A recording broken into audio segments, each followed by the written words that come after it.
Dok, bisa nggak dijamin berjalan surat edaran gubernur? Ya, Pak. Bisa, Ya, bisa. ya, nggak boleh lagi ada kejadian-kejadian lagi. Karena kan sederhana, Pak. Kalau orang bayar pajaknya lancar, dia akan bayar pajak terus. Kenapa sih orang bayar pajak sampai tidak lancar?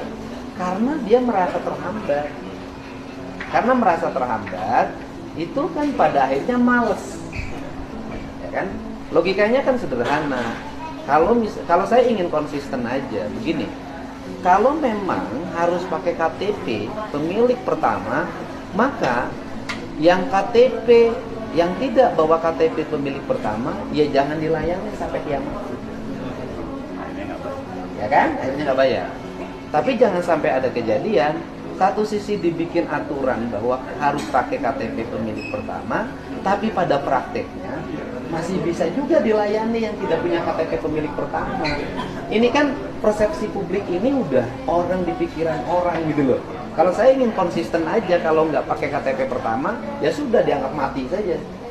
Yang tidak punya KTP pemilik pertama harus konsisten, gitu loh. Jangan satu sisi kita bikin aturan begini, tapi sisi lain yang ini bisa lolos, nggak boleh, gitu loh. Tapi kan kalau menurut saya, justru dengan kita terhambat di sini, numpuk sampai jutaan.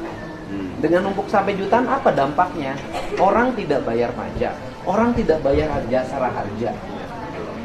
Nah setelah itu apa problemnya? Terjadi kecelakaan, mereka tanpa jasara harja. Apa dampaknya?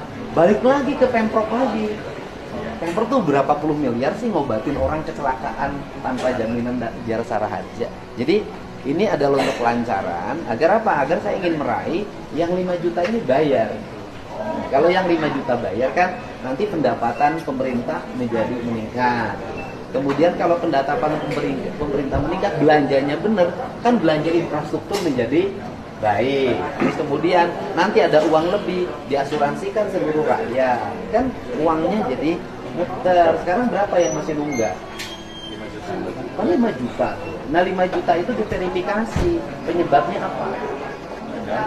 Ya beragam, nggak boleh ada, kalau bilang lu pakai konsultan. Kita kejar ada 2 juta, kita kejar 2 juta. Ya artinya gini loh, problemnya apa sih mereka itu gitu loh. Nah problemnya dicari, karena rugi loh. 5 juta orang tidak bayar pajak tiap hari, pakai jalan, bahkan knalpotnya brong, dipakai balapan, kan malah kita rugi, kasihan yang lain yang taat. Bisa nggak sih pemerintah memberikan bantuan terhadap mereka yang balik nama? Bisa, karena sudah digratiskan, Pak.